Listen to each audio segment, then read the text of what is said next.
Olá, bem-vindo ao projeto Evangelho à Distância da Federação Espírita do Estado de São Paulo. É o momento em que nós pedimos permissão para entrar no seu lar e, junto com você, refletirmos sobre algumas das passagens vivenciadas por Jesus há pouco mais de 2000 anos. Porém, antes de entrarmos no tema do Evangelho, nós agradecemos a Deus, nosso Pai, nosso Criador, pelo dia de hoje e por podermos fazer esta atividade, ainda que à distância, de modo a nos conectarmos espiritualmente, sob a ótica da doutrina espírita, trazendo e esclarecendo acerca de pontos, como sempre, muito importantes, não apenas para o nosso aprendizado intelectual, mas para que nós possamos, compreendendo melhor aquilo que Jesus tentou nos transmitir, tentamos, assim, colocar em prática no nosso dia a dia. Nós estamos dando continuidade ao capítulo 5, que tem como título Bem-aventurados os aflitos. Bem-aventurados os aflitos, numa linguagem coloquial, significa dizer feliz daquele que sofre. O que, se nós tomarmos ao pé da letra, não é exatamente essa a nossa sensação quando estamos diante de um problema. Seja ele de saúde, seja ele emocional, seja ele de relacionamento, material. Normalmente, quando estamos diante de uma dificuldade, o que mais queremos é tratar dessa dificuldade, sair dessa situação muitas vezes desconfortável.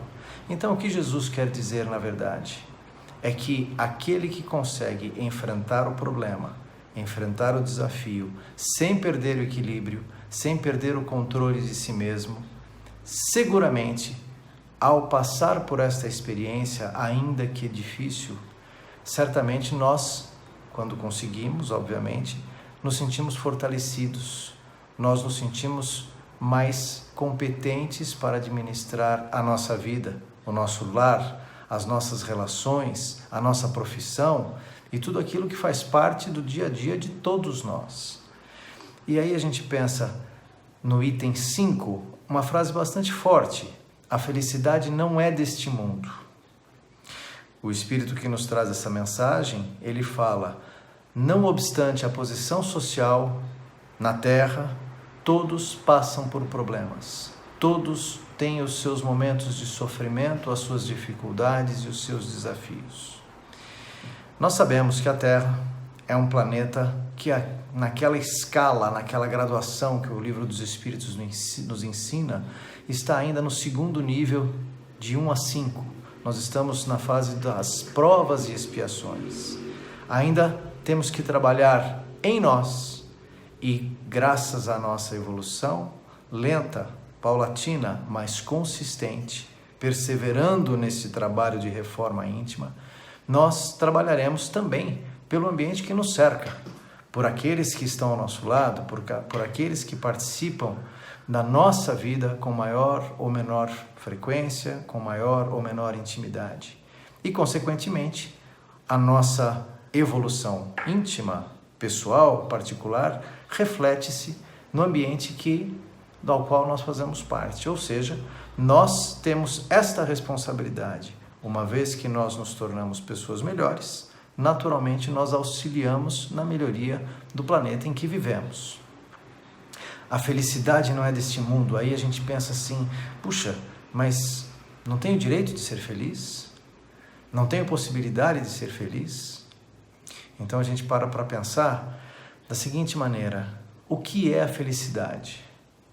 O que te faz sentir-se feliz?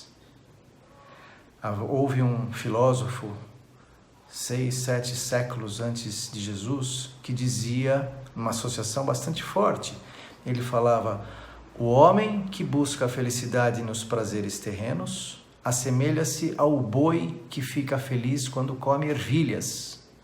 Vejam que frase interessante, um tanto forte, mas que nada mais quer dizer do que, se você busca a felicidade nos prazeres materiais, você está se assemelhando a um animal.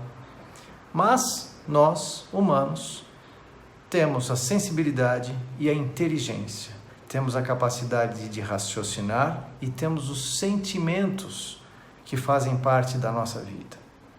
Então, obviamente, não podemos nos contentar para ser feliz com as situações materiais, por mais confortáveis, prazerosas e excitantes que elas sejam. Muito pelo contrário, muitas vezes essas situações são os motivos que levam à queda. Não é difícil a gente olhar na sociedade e ver pessoas famosas, com muito poder aquisitivo, cheias de saúde, porém infelizes, e que muitas vezes buscam as suas felicidades, os seus prazeres em questões materiais. Aí a gente pode refletir também sobre aquela frasezinha pequena, mas tão significativa, incluída no Pai Nosso, onde Jesus nos ensina a dizer: o pão nosso de cada dia nos dai hoje. O pão nosso ao qual Jesus se referia não era só o alimento material. É claro, estamos encarnados e temos as necessidades da matéria. Precisamos nos alimentar, precisamos nos vestir, precisamos ter onde morar. Mas o pão nosso ao qual Jesus se referia de uma forma transcendental é justamente aquele alimento que nos confere a paz interior, a tranquilidade de espírito, a consciência tranquila.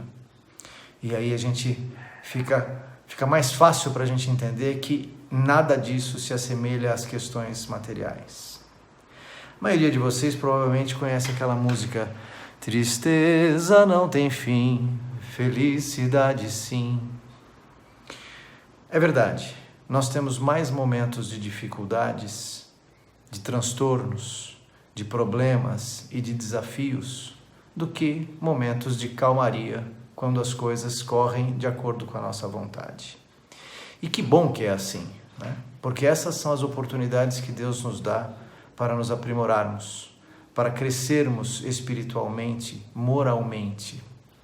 Há uma passagem no Evangelho onde o Espírito Amigo nos diz: como um soldado poderia almejar uma promoção se ele ficasse no seu quartel e não fosse para a guerra? Trazendo essa situação para a nossa realidade, a realidade particular de cada um, nós só conseguimos crescer uma vez que nós superamos as adversidades. E quais são as adversidades? De todas as espécies, de toda a ordem. Em casa, muitas vezes, com aqueles que compartilham do seu dia a dia, no trabalho, no estudo, na rua, nos diversos círculos sociais que frequentamos. E aí é como se fosse aquela academia da vida. Se você entra numa academia para se melhorar, para ficar mais forte, mais sadio, mais disposto, gradativamente você vai, com esforço, com dedicação, com tenacidade, você vai se sentindo melhor.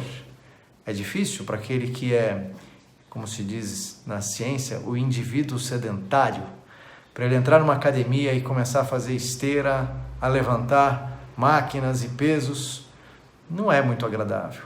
Mas depois de algum tempo, nós nos habituamos a isso e, mais importante, passamos a entender que esse esforço nos torna melhores fisicamente. Então vamos transportar esta situação para a nossa realidade enquanto espíritos encarnados. Estamos aqui trabalhando na nossa evolução, procurando ser hoje melhor do que eu fui ontem. A felicidade para uns é algo fácil de atingir, porque se sacia com pouco, se satisfaz com pouco. Mas aquele que é exigente, aquele que sempre está insatisfeito, este não vai ser feliz nunca. Então é bom que a gente reflita sobre o Evangelho desta forma. É possível ser feliz dependendo do seu íntimo, daquilo que te alimenta e te dá prazer. Se você consegue enxergar a bondade e relevar a maldade, se você consegue pensar no próximo e não pensar apenas em si mesmo, se você consegue dedicar parte do seu tempo e parte dos seus pensamentos àqueles que precisam de você, isso tudo irá te fazer feliz. Nós vivemos um momento na sociedade, que não é só aqui no Brasil, mas é em todo o planeta, onde estamos convidados a ficar em casa, o que significa, muitas vezes, privar-se daquelas atividades fora de casa. desde as profissionais, às familiares, ao lazer e até mesmo de ir até a nossa querida Federação Espírita. Se estamos em casa, valorizemos o fato de termos uma casa.